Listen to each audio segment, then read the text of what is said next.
What's up, baby bards? I'm Ann Richmond, aka Hearthsinger, the head bard in charge around these here parts, and today I'm going to help you learn how to use the My Encounters feature on D&D Beyond.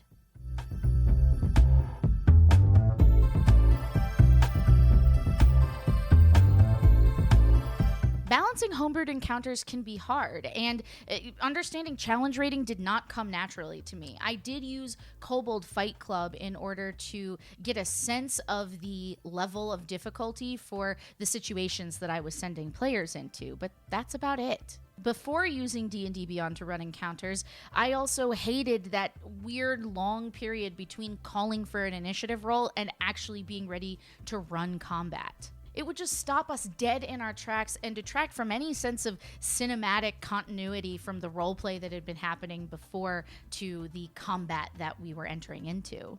Now D&D Beyond has really addressed all of these issues, and it's made building, organizing, and running combat a whole lot more efficient and frankly fun. If you're looking for encounters you've already built, you can go through Collections and then to My Encounters. If you're looking to build an encounter, you can go to Tools and then Encounter Builder. If you want to build this encounter particularly for a campaign you already have saved on D&D Beyond, you can just go to that campaign and click the Create Encounter button in the upper right-hand corner, or once you open a new encounter, you can go to Manage Characters and select your campaign from the preset drop-down. If you don't use a preset, you can click Add New Character. Then select the quantity of player characters that will be appearing at each level.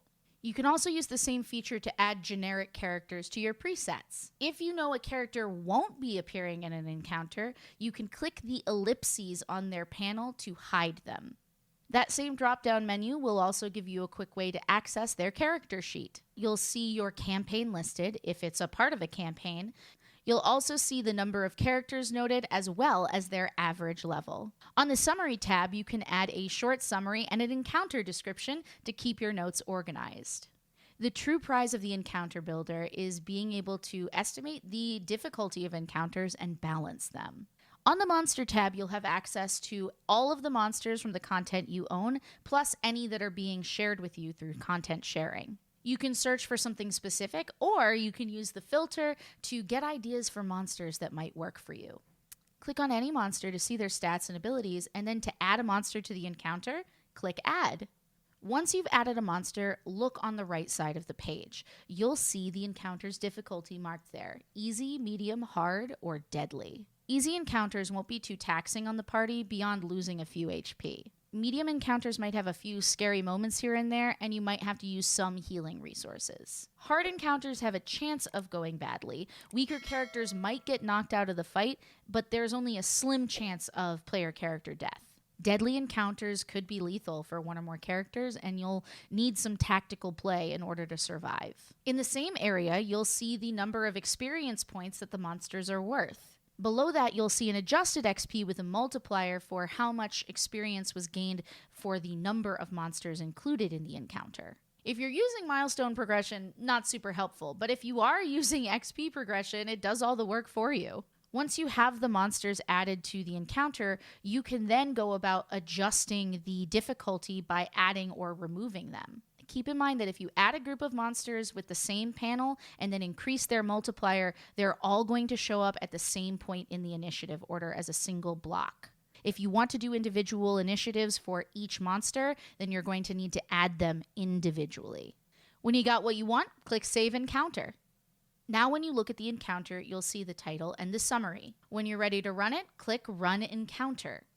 Once the players have rolled for initiative, add their scores in the boxes to the left of their characters. Then scroll down to the monsters and click Auto Roll Initiative. Or, of course, if you prefer, you can roll your dice and add their numbers manually. Once the encounter starts, you can track everybody's HP on the right side. If you're ready to track hit points, click the current HP of the monster and it will open up the calculator. Here you can track healing, damage, temporary hit points, or even override max HP for the character. When a monster or a PC is done with their turn, click Next and you'll make sure that the current person is always highlighted in blue. The bottom of the combat tracker will also tell you which turn and which round you're on, so you'll never get lost. Now, and you're saying, what if I forget my wizard's familiar? What if some asshat druid, me, casts conjure animals again?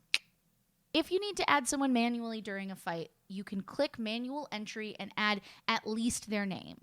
But you can add more information if you like. I would definitely focus on making sure you add their HP value if you're going to be tracking their hit points. When you click add, it will auto roll an initiative for them, but if a player would like to roll initiative for the creature, they can do that and you can enter it manually before you click add.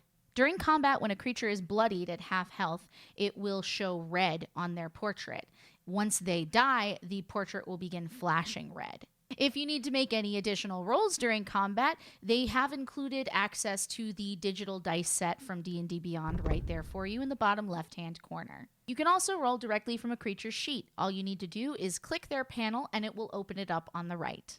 And that's about it. So let me know in the comments what your favorite feature of the Encounter Builder on D&D Beyond is, or if there's another tool you think the Baby Bard should be aware of. If you enjoyed this video or found it useful, of course, give me a thumbs up and subscribe for more tabletop RPG content every week. I also stream videos and tabletop RPG content over on Twitch, so please come and join me there and hang with the Baby Bards in chat. And lastly, if you want to support my content and maybe, just maybe, play Dungeons & Dragons with yours truly, well, head over to my Patreon. There may be a tier that's right for you.